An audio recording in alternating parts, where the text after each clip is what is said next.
Welcome to the E-Show with Neil Ravin. Founded in 2013, the EHL has become the college placement leader on the East Coast. Sit back and learn more about the next step in your junior hockey career. Welcome to the E-Show, presented by the Penalty Box Foundation. The Foundation's mission centers around their daily motto, we take care of our own, as they help out all of those within the hockey community who've experienced a catastrophic event. Learn more at penaltyboxfoundation.org. What's up? My name is Neil Ravin, and this is episode number 135 of the E-Show. On this week's episode, we cross off the final Team of the Week feature of the offseason by highlighting the Connecticut RoughRiders. Eric Lind and Stephen Brown join the podcast to reflect and look forward as the longest tenured coaching duo in the history of the league. While there are other coaches who have also been in the league since its inception back in 2013, no other pair of coaches has remained together with the same organization for that entire time. To wrap up the offseason, the E-Crew puts together one final top 10 selection, which includes a pair of brothers that each posted 40-goal seasons. I'm joined now by Eric Lind and Stephen Brown of the Connecticut RoughRiders. How's it going, guys? Good, thank you. Doing well, Neil. How about yourself? I'm doing well. You guys asked me to feature you guys last this offseason. So you are an original six franchise, though, so plenty to talk about with you and your organization. But let's start off the way that I've started every interview this offseason. When you look back on the 21-22 season this past year, what are the first thoughts that come to mind for you guys? Last season was quite difficult as far as being on the back end of COVID. And the season before that, very difficult in recruiting and just trying to get the type of players that we are interested in for development. So that being said, I think that this year moving forward, we seem to be headed in a better direction than we were in past years. And so a little bit handcuffed in previous years based on our traditional path that we take. Do you feel that same way, Eric? It was definitely challenging the last 2 years with the COVID and the rinks and navigating it and getting it. I feel like Twice. Twice. My wife and kids love me. Give them COVID every other month. But obviously we had to deal with it. Right. Every sports team had to deal with it and navigate around it. And, I feel like we're finally getting over the hump of COVID and getting the focus on hockey again, which is nice. So I'm really looking forward to this year and just kind of getting back to some normalcy. For sure. And that's what's great to hear. The sound in your voice, the positive outlook of looking forward to this season, the 10th year of the EHL. And I know I've asked you guys this before. Obviously, there are other coaches that have also been in the league for 10 years, but no duo has been in the same place together for that entire time. What is it about your chemistry that keeps the two of you together?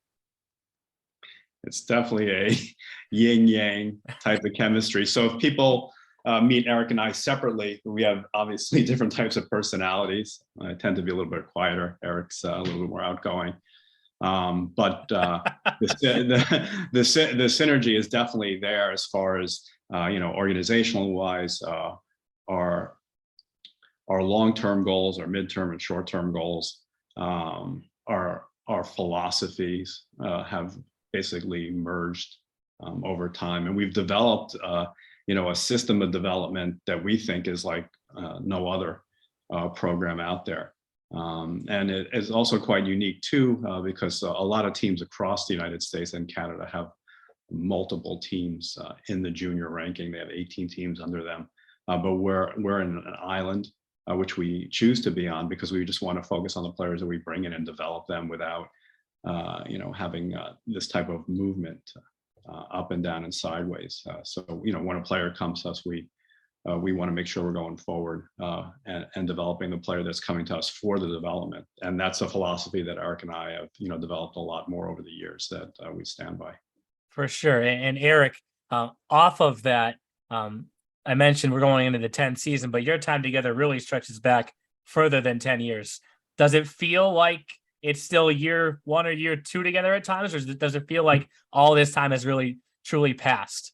No, we're going on our 11th year here together, and with the organization actually existing here in Sono. It's gone by really quick, and I think we love working with each other, and we've grown as people and as coaches, and we just keep every day trying to get a little better. That's what we say to the kids, and it's been a pleasure, and obviously the kids realize how much we care and we put into our product, and really trying to develop them as players and people. And I think Coach Brown and myself have taken that philosophy and applied it to our own lives and to our on ice product. For sure. And I know we're kind of looking more forward now with the new season just a week away, but I do have to look back in one more area for this past season, because you guys had Colin Bella this past year, one of two Bellas that you've had, and it was really just an absolutely historic year for him. Obviously, he finishes as the all-time goals leader in league history, set the record, passing his brother for goals in a single season. As he's going through this past year, what conversations are you guys having with each other as he's kind of having this, like I said, a historic season? Well, I think ultimately, last year we had a very good first line, tactically. And a lot of the burden was on that line to carry the team forward, because we have good disparity between our age groups. You see a lot of teams that have tremendous amount of age out players, but we try to balance it throughout, because that's part of the development. It's hard for us to get a player in for 1 year and then do what we want to do developmentally and turn them around. So, that being said, this year we have more depth across the board, and we're excited for that. A little bit more balance, and we don't know. I mean, somebody could rise to the top, but it was an extraordinary year from him. He was just able to find that left side, right side, taking shots that I thought I would tell him that were geometrically impossible, and they would just some way find the net. A complete different player than AJ. AJ was that grinder, Phil Kessel type of player, and Colin was just a sniper. So if I had to put you on the spot and you had to pick one, AJ or Colin, who would you pick? AJ. Do you want to go in depth, or is that just the one word answer? That's it. Okay. But in looking forward to this year, obviously you guys, the rosters are going to start coming out here soon for all of our teams. One of the names returning for you guys. I'm just kidding on that. I know you are. I had to rub Colin a little there. Yes. But one of the names that immediately popped out for me on your list was Kieran Chung. Obviously returning to you guys for a second year. I have to kind of pinch myself that he's only in 04. Did what he did accomplish this past season, did that surprise you guys at all, or did you expect that? Well, it was definitely a shock, because I know Kieran for 5 years now. So he would come from England to Sweden in the summer, where I would be working, and work with me for a few weeks there. And then he went to CIHA up in Canada for a few years. But during COVID, they hardly played any games. Just even inter-squad games and a few games over so many years. So he didn't have the game experience, and also when he's home for the summers in the UK, they have very little ice time as well. But he definitely had some pedigree underneath him. I thought he would have a good season, but by no means based on the time he was off from the rink. And I would think that he would develop that way. So we were very, very surprised. And it was an amazing season for such a young player. When he has that much success as such a young player in the league, how do you kind of talk to him about coming back this new season and managing his expectations where he doesn't feel too much pressure early on? I think the thing is that he has to still continue to walk until he's able to run. Yeah. Obviously, like with a lot of players, especially our age out players, that were looking for some more NA bids. from last year, and trying to move a tier up to tier 2. The reality is that we are still based on their D3 track or D2 track. It's still the best place for them. With Kieran, a little bit different. I was a little bit surprised that there were more teams not glomming after him based on his age, straight up. But we explored some of those avenues with him, had some discussions over the summer with his parents. And at the end of the day, we thought this still was the best place for him for this coming season. And we'll see how it goes. I mean, if he can super tear it up at some point during the season, we'll be glad to move him on. Yeah, for sure. But right now, I think it's a great place for him. Yeah, and the goal with him is he comes develop one more year to us, and then we move him on to our USHL team. Be an awesome next step for him. And you guys kind of alluded to this earlier, that you've never really been a team top heavy with age out players. You've had youth kind of throughout your roster, especially in the goaltending position this past season. When players in that position can come back with a year of experience, how valuable do you think that will be for those guys? I know there's 2 of them in particular coming back to you for a second year this year. Yeah, I mean, with Dan Yarowich, I mean, both players are coming out of elite hockey, both from Colorado. Junkin's now in Connecticut. They moved here. The family moved here. But as far as Dan's expectations, he's coming off of major hip injury with surgery recovery last year. So last year was a bounce back year for him, and he struggled last year.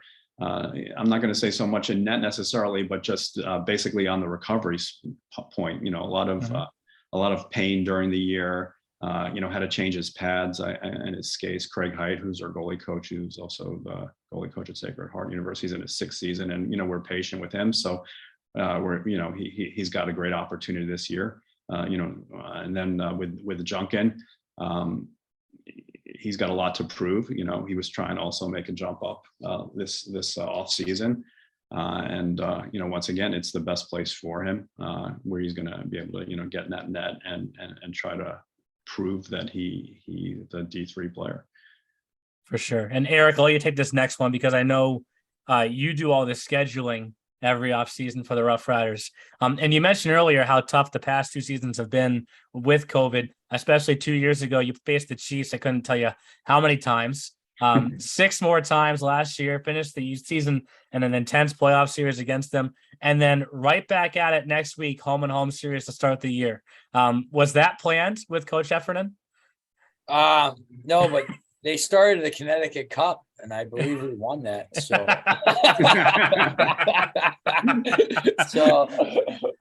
we got to take that home last year. So, but no, it was obviously with COVID and the in-state, and you could only play one team 100 times. That was crazy with all the rules and stuff there. So we did see each other a lot there, and that was 100% not planned. It just the way the state regulations came. That was it. And why not start off this year with 2 more against each other? Get them out of the way early. But before I bring Jeff and Anthony on, obviously, I'm not sure if you guys noticed, but every week this offseason, we've done a top 10 selection, top 10 players in franchise history. So for you guys, you have 9 seasons of history to go off of, which is as long as anybody in our league, and so many great players throughout that time, many of which we're going to mention during that segment. But help us start the list. Give us one player that you would say starts that list for the RoughRiders. I would. So we'd have to go with Alex Wilkinson. He was here with us for 3 years. He developed probably as one or two of the best development players from starting out with us all the way to his 3rd year. Just unbelievable transformation he made. He just got better and better each year. And then obviously went on to Army. I had to beg them to take him, but he ended up being sophomore year, he got Atlantic League Best Defenseman of the Year. I went on to be a captain with them. We actually went out to dinner with him a few weeks ago and stuff, and now he's transitioned into the real world. I was trying to get him to go play pro in Europe, but he's going to take his West Point degree and go get a real job. But yeah, he's hands down, I would say, most improved player, and he did very well at the college level. I know that for myself personally, what he did offensively definitely stands out, but the fact that you can count how many penalties he took on one hand over 3 seasons is just insane. How do you think he managed to play such a clean game? I mean, I'd have to go back to like a Nicholas Lindstrom, right? Like just so smart with hockey IQ and position, not getting in those positions where he's taking a hooking or tripping penalty. Just very, very high hockey IQ, and really, really uses stick well and his body position very well. What were you gonna say, Stephen? Yeah, I mean, that's hockey IQ right there, and super discipline, and therefore, eventually going to Army. I mean, it sort of makes sense, Yeah. Yeah, it takes a lot of focus on the ice to make sure you stay out of the box. Well, it's a great place to start. I'm sure we'll talk a lot about the Walker Harrises, the Bella brothers, and even more when I get Jeff and Anthony on. So I appreciate you guys coming back on the podcast, and good luck next week with the start of the season. Thanks, Neil. Neil, thanks for having us, man. Really appreciate it. Keep up the great work, Neil. Thank you. Thanks again to Eric Lind and Stephen Brown for coming on the podcast this week. And with that, let's bring in the E crew. Guys, this is crazy. This is our last team of the week feature of the off season. Anthony, you said this before. I kind of agree with you now. I feel like this is maybe one of the longest off seasons we've ever had. Yeah, definitely up there, because I mean, this season and last season, you end in late March, early April, and the season doesn't start for another 5 months. That's almost half a year. Yeah. That's absurd. It is true. I never really thought of it like that. It is really almost half a year that we spend kind of just milling through the summer, waiting for hockey to come back, going 1 week at a time with these features. And we actually ended 3 in a row with 3 straight Original Six franchises. As I've mentioned a few times throughout the summer, this is the RoughRiders / Oilers episode because they were originally called the Oilers. There was a season where there were the Oilers and the RoughRiders in the league. That happened just 1 year. But that was the year that the Oilers changed their name to the RoughRiders. But, what's still pretty cool, and I know Chris Ruella is going to bark at this next point I'm about to make because he's been in the league just as long. But Eric Lind and Stephen Brown are the 2 guys that have the longest tenure together in the league, right? Nobody else has been with their organization for every single season that the EHL has existed. So for these 2 to continue to work as well as they do together every single day, that's damn impressive. Yeah. Yeah. And they have a championship trophy. Yeah. That was a few years ago, and they're trying to get back to their ways, their winning ways that they had back in those mid I don't even know what the heck we call those, the 2010s. the early days of the EHL. The early days of the EHL. Well, and like that they have the continuity, right? And Eric has a professional career, just like a lot of these coaches had. He played for a while, and they won that championship back in 14-15. Had a couple of good years after that. There were another team that was part of that 2020 mess that was a very good team that we're not sure where they would have went. Had 60 points. Probably could have made a lot of noise with both Bella brothers, who I'm sure we're probably going to put both of them on the list if I had to take an early guess. I mean, they were okay. Yeah, they're all guess. right. But yeah, the last few years, kind of rebuilding years. So interested to see how the rebuilding continues and where they go this season. Also, Neil, I want to ask a quick question. So is this Original Six more original than the NHL's so-called Original Six? I have a bone to pick with the NHL Original Six. That's not original. That's the surviving 6. I think teams like the Montreal Wanderers, the Seattle Metropolitans, the Ottawa Senators would all like a word with the Bruins, Rangers, Red Wings, Blackhawks, Canadians, and Maple Leafs. Watch your mouth, Anthony. You got a couple of faithful Toronto, which was just named Toronto. We will have a separate the Leafs, they can, we will have a separate podcast episode uncensored, not about the EHL to break down the original six at some point. And many other things. Maybe that's the next EHL actual original six. Yes. 3-letter league, baby. But let's jump into this because as the coaches have done all off season, they've begun our list for us. And this was tough for Eric because there's plenty of names, as we say every week, that he could have said that we're probably going to say, but he had to pick one. And Jeff, I know how much you love Pims, but Alex I love Wilkinson, it for this. I love this kid for that reason. Alex Wilkinson is like Continue. reverse Pims, right? Like That's like, why I love him. He was with the RoughRiders in the early years when they were still the Oilers, right? For the 3 seasons, 13, 14, 14, 15, 15, 16. I still can't believe this.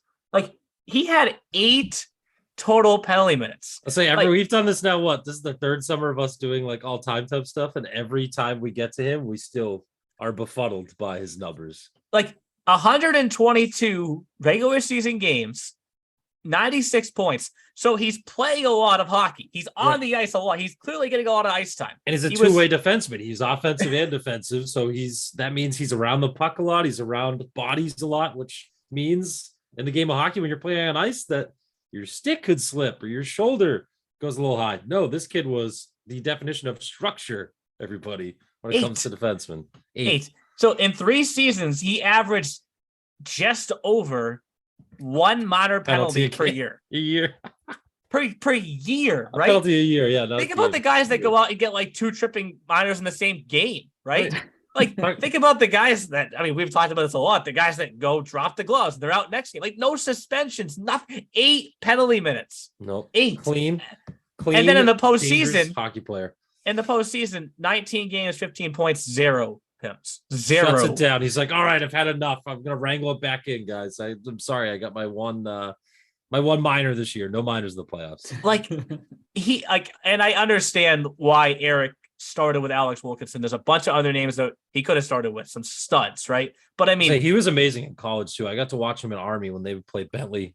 He was there for 4 years. He left in the 1920 season. He was just as good and continued to get better every year there too. So to keep reviewing Pims, when he got to Army, year 1, 4 total, two minors over the course of the year. His sophomore year, he got a little wild. Crazy. He went crazy his sophomore year. 6 minors that year. Woo. Said, you know what? First 2 years have been too much. I'm gonna take 1 minor my third year. And then my senior year, we're still just going to 21 points though for Coach Riley. We're not going to go into the box at all. I mean, that is just insane because it's not like he is barely playing. Like, he's playing huge minutes. Yeah. Like, he is playing big minutes. It's not like he avoids contact. He's a defenseman, right? Like, this is one of the cleanest hockey players and most skilled hockey players we've ever had in the history of this league.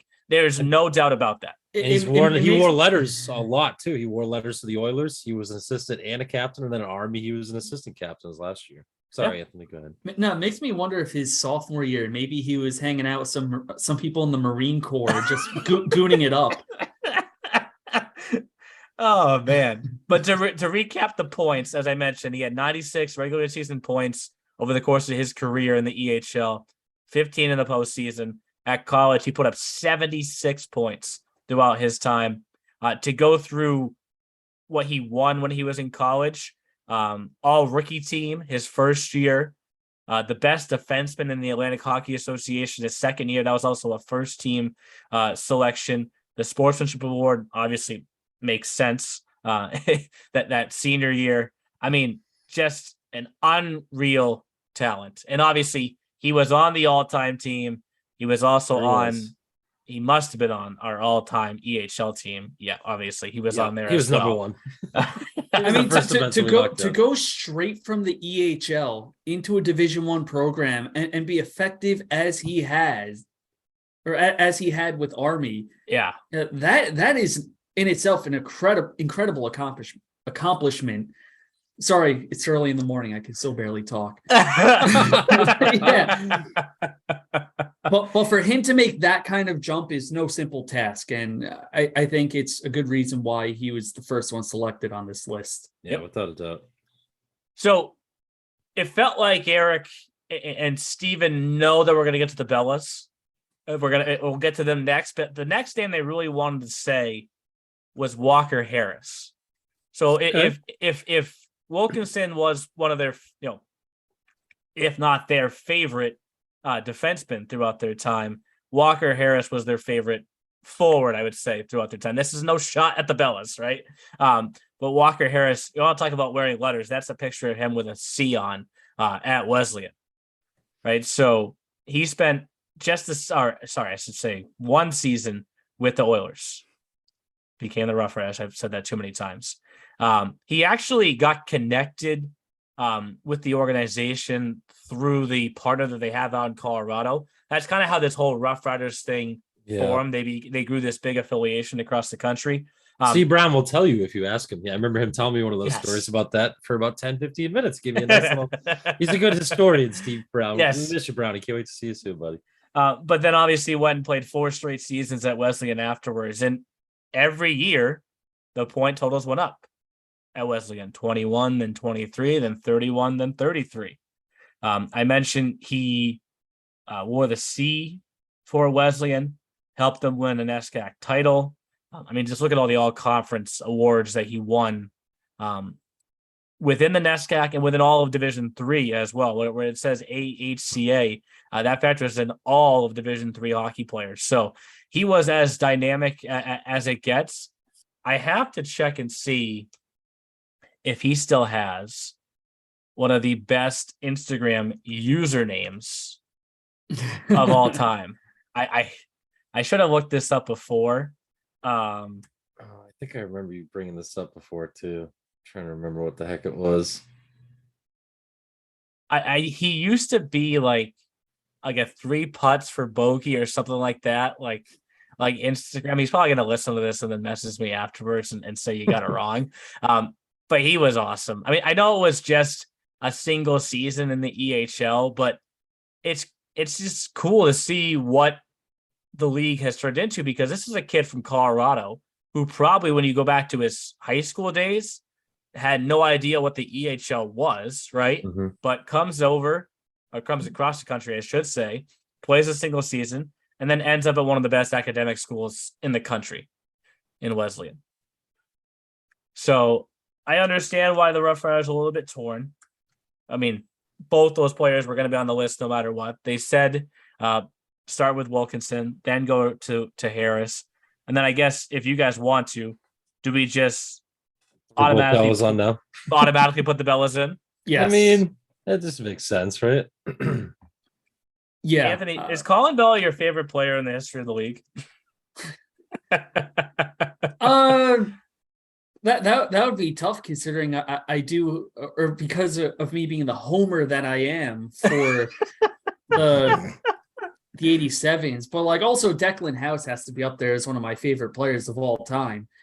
But I will say this much: with Colin and AJ Bella, those two, at least from what I've seen when I've been around the EHL for 5 or 6 seasons now, they have the 2 best shots I've ever seen. Mm-hmm. Where if they had a clean look, they were probably beating the goaltenders, no matter who was in net.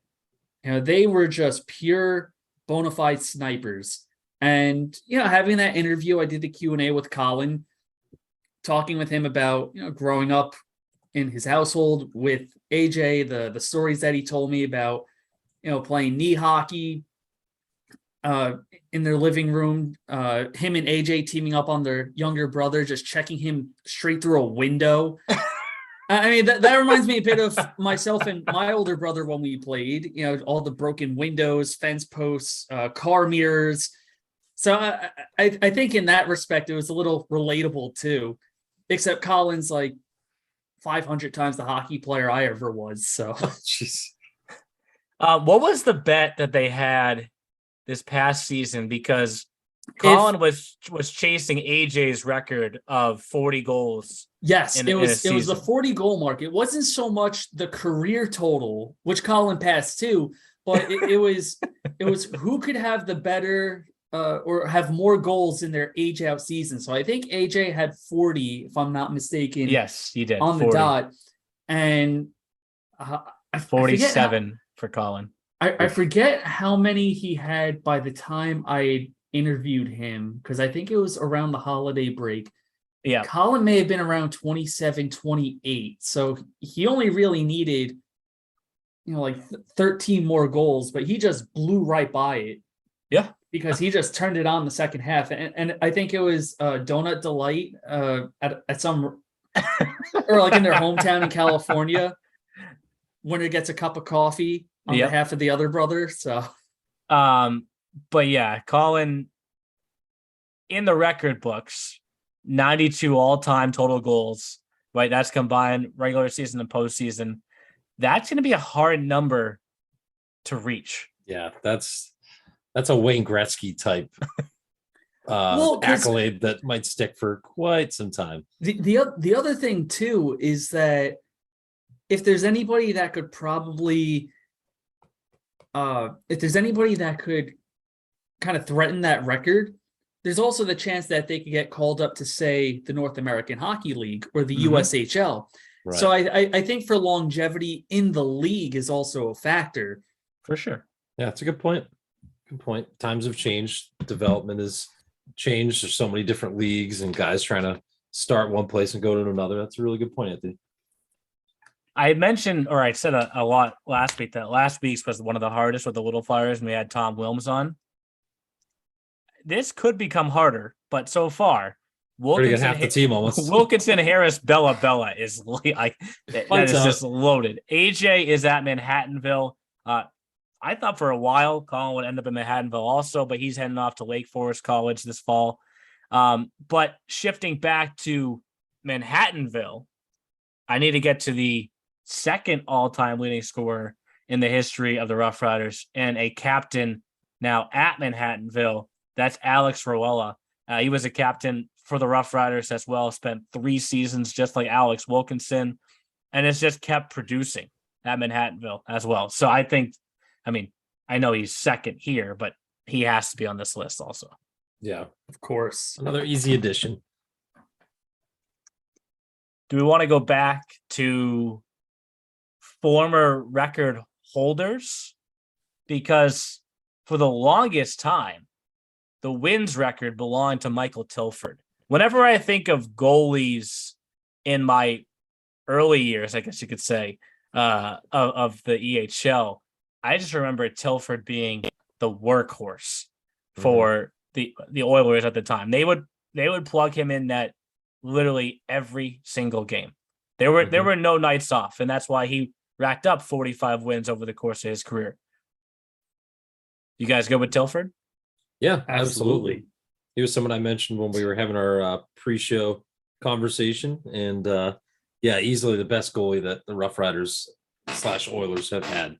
And then went off to play at Nazareth after that. So, I mean, quickly, that's 6 guys so far. Should we slow down? I got another one too. Trying to think of some story times. I have a few good stories, Anthony. Ooh. All right, don't hold out on us. Okay, right. So before we just start adding in more players, go right ahead. I got a text from Bill Zanaboni one year when the RoughRiders were in, or I should figure this out. Is it on the Cape or in the Cape? I never really realized that. I think they were on the Cape, right? To face the Seahawks.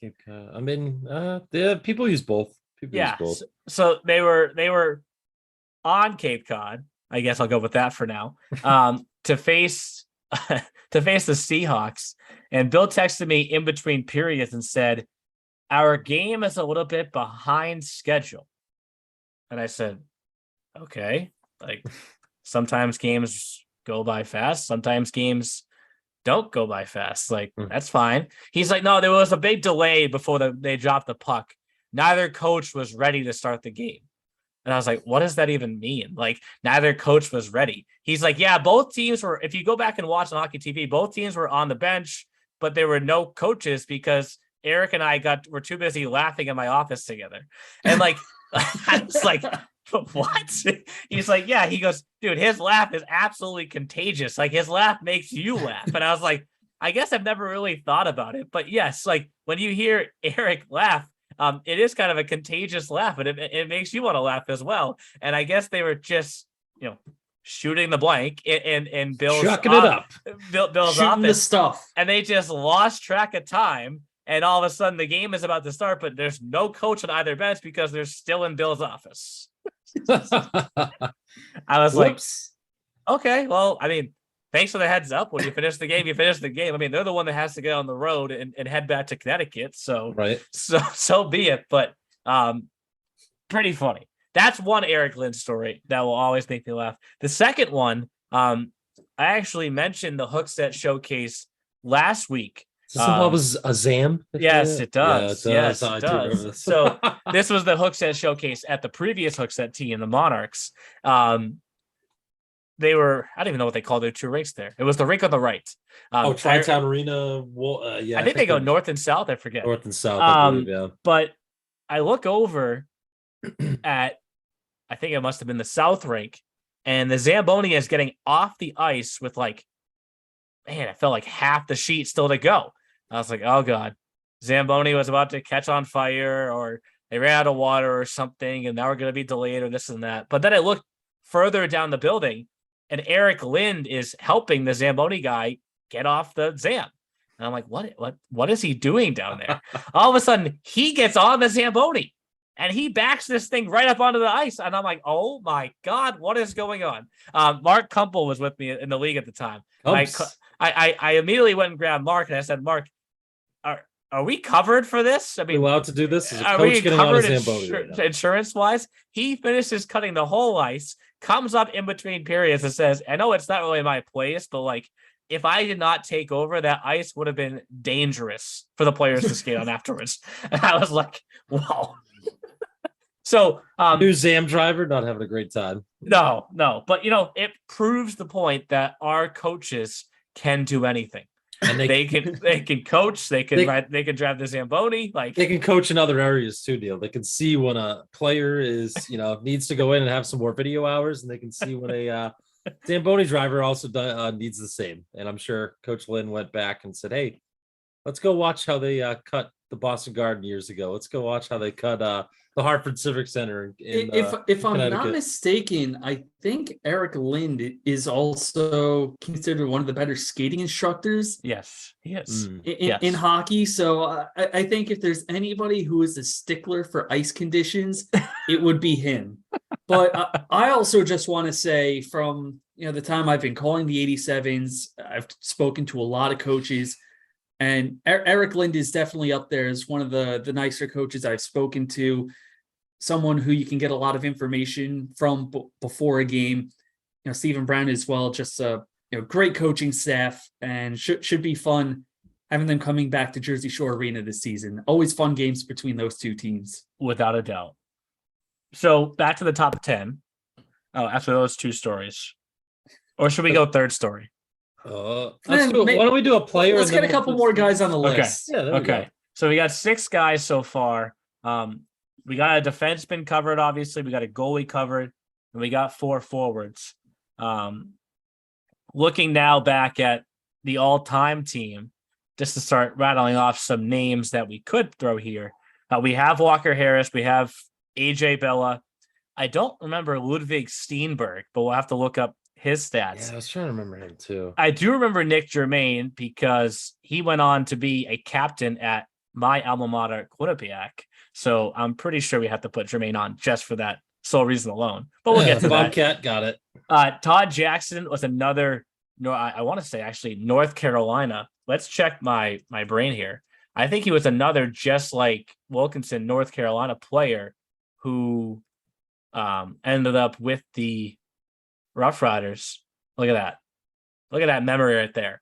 He actually then went on to Norwich. I remember that first year at Norwich, 16-17. He scored the game-winning goal for them in the national championship game. So Todd Jackson, another name we could throw on there. Tyler Bonapane. He was a player who actually began with the Warriors. And really was producing fine there, but he was a trade deadline guy. Was that the trade? I think that was the Ishizuka trade. Tao Shizuka. I could be wrong. I think it might have been. I could be He's not on confusing. that all-time team either. So he's another one I found today. I was like, oh, we forgot to put him on. Another name. Ishizuka was a great player with the Rough Riders. Yep. Oh yeah, Joe Whitmore. I don't remember him because I wasn't in the league yet. Maybe you know who he was, Jeff. Will I remember his name. Yeah. Will Christensen, a few solid seasons. With I should say a solid season. I mean, he put up 105 points. Now he's at St. A's. Mitchell Parsons. I definitely have to mention his name because he went on to play at SUNY Brockport. But we always talk about the parents that stay in touch. So Mitchell is from Michigan, and his dad is the athletic director at Granville High School, and like constantly reaches out to me to stay in touch, talk about what's going on. Excited that we're facing Brockport this year, but then we also had our Michigan Combine earlier this summer, I should say, and he helped get a lot of guys from Granville High School there. So huge advocate for the league. We mentioned Alex Ruella, Colin Kane, cousin of Patrick Kane. Yep. And then we get to coaches, I say coaches because this one totally caught me off guard the other day. You guys are now looking at this year's new registration system, by the way. Ooh. And I'm getting all these registrations coming in for our coaches. And then all of a sudden I get one for Brett Bachman. And I'm like, wait a second. I didn't realize that he was at the point where he could be graduating now from Plymouth State. So assuming he's coming back to help out his former junior team. We're getting old, Neil. We're getting old. Oh, we're getting so old. Players are turning into coaches, and we're in our 30s now. Yep. We have Alex Wilkinson. We should mention Mark Happy, another 3-year guy. He was the next one I was going to say. He was a defenseman of the year when he was with the Rough Riders. Yeah, he was awesome. Blake Halfpenny, Instagram name was Half Cent. That was incredible. that was incredible. We mentioned Colin Bella. We mentioned Michael Tilford, Connor Boyce, another awesome defenseman for them. Yeah. Gray Owens. Gray Owens, he was a big fantasy pick of yours. Yes, I want to get that's the next story. Cam Cundy, I don't remember him, so maybe you do, Jeff. Jeremy Telvin was a solid goalie, and then Gray Owens was my boy in fantasy. But I know Anthony wants to get a couple more players before I tell the story. Let's get Happy on there. Happy's friggin'. He is another guy. I forgot he played that many games as a all Oilers too. 14, 15, 15, 16, 16, 17 was the captain that 16, 17 year. Another guy that points just grew as the points and PIMs grew in his career there. Not an Alex Wilkinson type guy. No. Defenseman of the year though in 15, 16 went on to play at Plymouth State. Big kid, 6'4", 200 pounds. I think he was a left shot. Yeah, he was a left shot. I remember that left shot. 25 points, 41 points, 44 points. PIMS 34, 52, 74. You said he's 6'4". Did he fall victim into the big kid rule? A little bit. I was gonna say probably a little Chara-esque with the especially the left stick. It's something with lefty defensemen, big tall lefty defensemen. I don't know. The refs see those penalties a little easier than the righties. I don't know what it is. The very first EHL game that I ever went to, I remember walking in breakaway ice center. It was Oilers versus Rangers, and the first jersey I see in the entire building just says Happy on the back, and I was like, okay, happy to be here. Like, great. Good old Happy. Neil's dad joke mine took right over. He's like, immediately. Happy. Immediately. That was going to be my intro to talk to you guys. I was going to say, are you guys feeling mad right now, or would you like to get happy? This is where we can plug that. I don't even know what that song was called. You know what I'm thinking of? The guy who was it Bruno Mars or something like that? The Happy song. I whatever. Oh, Neil just got not Bruno Mars. Oh my god. Oh, Gnarls Barkley, wasn't it? Yeah, that one. I mean, Gnarls Barkley, because I'm happy and all the clapping and all that stuff. No, isn't that Pharrell Williams? Okay, that's who it Williams. was. Oh, was it?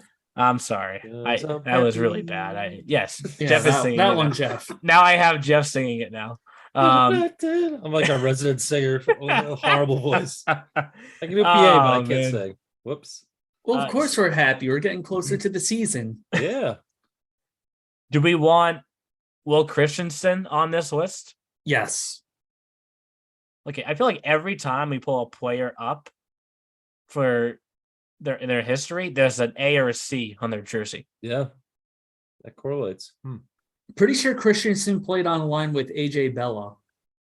I believe you are correct. And that top line was almost like Apple Core's line this past season with Callanan, Weber, and Kobe Walters, where it was like, okay, just shut down that top line and you're good, but nobody could shut down that top line because they were just that dominant. Now that we added 2 players, Anthony, can I tell the story now? Of course. Get loud. Okay. Brittany will be happy that she's being mentioned. Because Brittany Hart, what up, girl?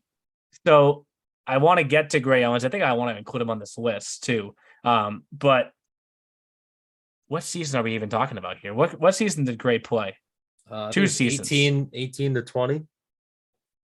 Yes, and it was the 1920 season where they actually finished their playoff series, but we didn't finish the playoffs. Yep. So in that 1920 season, Jeff, you mentioned this earlier, one of the better years in recent history for the RoughRiders. Yep. They came to face the Express or something like that, and we were getting close to the time. Myself, Jeff, and Brittany were going to make our way too early Frozen Finals predictions. And at that time, Brittany was the only one of the 3 of us that I believe was going to put the RoughRiders in the Frozen Finals. And she had this incredible ability to not keep secrets and just blurt stuff out. And she just is screaming in Rodman at Eric Lind about how I don't believe in his team and I think they stink. And I'm like, Brittany, first off, the mic is probably on for Hockey TV right now. And she's yelling, Neil doesn't think you're going to go to the Frozen Finals, but I know you're going to. And I'm like, oh my God, like, can you not expose me like this before we even get to the episode of the podcast? Yeah. But the best part about it was her picks changed as that year went on. Do you remember this, Jeff? Mm-hmm. She had the RoughRiders for the longest time, and then she just picked against them when we actually got to the time to actually make the picks. And it got to the point where Gray Owens was like, you know what? You want to pick against us? I'm going to tag you in my post that says Ride or Die Playoffs, and the location is Providence, Rhode Island. Now, the whole thing didn't totally work out for Gray because crazy how far this story is now going. By the way, my lovely wife, Vicky, told me that I'm very bad at telling stories over the weekend. That's a whole nother episode. but the RoughRiders, that was the playoff series that they actually went up 1-0 against the Junior Flyers. And then the Junior Flyers won the next 2 games. They actually were playing for Jerry Domish, who wasn't there because his son had just passed away. Remember that? They were very inspired, that playoff series. But I always just found it so fun. I remember the moment that Gray made this post because Brittany texted me right away and said, look what Gray just did. He tagged me in the post. The location's Providence. And then she said, let's see if you prove me wrong. And obviously they didn't prove her wrong. But it was Gray was an awesome player to see progress over the course of his time with the RoughRiders. Obviously came in partway through that 18-19 season and then just nearly more than doubled his point production in the 1920 season. So that's right. He came in from Canada, the CCHL. Is he Canadian? Gray Owens? Where's he from? Greenwich, Greenwich, Connecticut. No, he played high school there in Connecticut. Oh yeah, Brunswick High School, and then played prep at Avon Old Farms, one of the big powerhouse prep schools. So let's do this. Let's put Gray Owens right here for now. Oh, he's not even getting on the list yet. I don't know yet because we have 8 guys. I told you I have to include Nick Germain. Oh, right? 9-10. I don't know. Like, want to add Ishizuka as the 11? Oh, true. That's true. We didn't get him on the all-time team. Do we sneak him into the top 10-year anniversary team? But look at all the names that are still on earlier. here. Yeah. Cullen Kane, Brett Bachman. You weren't lying when you said this is going to be harder. Oh, actually, we didn't even throw Bonapane on there yet either. I think this one's harder than we expected it to be. at first. But again, another team with the history that they have, like there's another name that I have to find too that went on to play at Colgate, and now I am blanking on the name, but I'm gonna find it. Oh, Lucas Backstay from this past year's team went over 100 games. He played 102 games with them, 86 points. Now He was a 3-year guy too. Heading off to New England College. Mm-hmm. My computer's like elite prospects does not work. Yeah, I have to look at elite prospects on my phone now. Literally, you look at elite prospects on a Zoom on your computer, it's like, whoa, system overload. We're gonna talk to Brittany Hart's the biggest EP fan of us all. We gotta figure out how the heck to do both. I mentioned Todd Jackson earlier. Nick Kukuris, remember he had a lethal shot. Tommy Schwartz, another guy that went on to play at St. A's. I mentioned Mitchell Parsons earlier. August Nyblom, I remember him too. Great name, Swedish kid. 122 games. I thought he played forward too. Was he a flex? Is he one of those guys that got moved up, kind of like Bettler did this year? Jeff, we had Joe Whitmore on our list, our all-time team, because he played 13-14 for them at 49 points, went on to play in the USHL, and then at UMass Amherst, and then now is in the ECHL. Yeah, he's been a long time pro guy. ECHL, SP. How old's Whitmore now? I remember I mentioned Ludwig Steenberg earlier, and this guy makes me feel old. He was back in that 14-15 team, 52 points, 4 years at Plymouth State, now playing pro over in Sweden. There was another name on our all-time team that Cam Cundy. Do you remember Cundy, Jeff? Cundy, yeah. I was trying to figure out when. So he was one of the originals. Yeah, he had 35 points, 79 games, a defenseman, Plymouth State after he left. I mean, if you wanted to go present, keep an eye on Kieran Chung this year, right? I mean, how good was he for them last year as an 04? I always forget how young he is. As an 04, first year of juniors here in the States, 35 points in 39 games. So we have a lot of options here, guys. Where to go? The name that I hadn't said yet that I was trying to say at some point was Paul McAvoy, not Charlie McAvoy. Played for the Oilers 14-15. Then played 2 seasons in the BCHL as a captain. 5 years at Colgate. I was gonna say that looks like a ton of 1, 2, 3, 4, 5. Yeah, 5. Wow. Yeah. At first I thought that was 6, and I was like, I thought it was 6 too. But I was like, oh, you sure? That looks like 6. And then now playing pro in the ECHL. So we have plenty of options here. I know Anthony wants to go with Ishizuka though. Right, Anthony? I mean, it's tough. I definitely put him up there, but to recap his points, if we're doing, it's hard too, because like when it comes to, do we go with guys that were there for multiple years, or do we go with those guys that were there for that quick year but were so impactful in that quick year? Because like looking up Colin Kane right now, 74 points in 48 games in 17-18. I forgot he was that dynamic. 27 goals, 47 assists. That might be, and like you said, Neil, he's over at Lake Forest now, playing in college. Yep. Went to Plattsburgh too. Does this help at all, cousin? Right. Patrick Kane? We all know that. Brittany would love that too as a Blackhawks fan. Yes, true. Colin has to get on that show. With I mean, I know with Ishizuka, you know, he skewed a bit on the shorter side, but he was a dynamic skater. He skated like the wind, and had the hands to back it up. And I also remember I'm pretty sure he played in that game in Curry College. Yes, he plays at Curry now. Yeah, the All-Star Classic, where he was going up against Colin. I like Ishizuka. I like Kane. You know what I totally forgot about too with Brett Bachman, who I mentioned earlier. A single year with the Oilers, 16-17, 40 points, 4 years at Plymouth State. My registration system says he's coming back to coach this year as an assistant, right? Mm-hmm. Look at some of those relatives. Is he Wally Bachman's like nephew? The crazy. Look at Matt Molson is his brother-in-law? Look at the brothers-in-law first. And Jonathan Quick. What? Talking about an awesome family, right? Wow.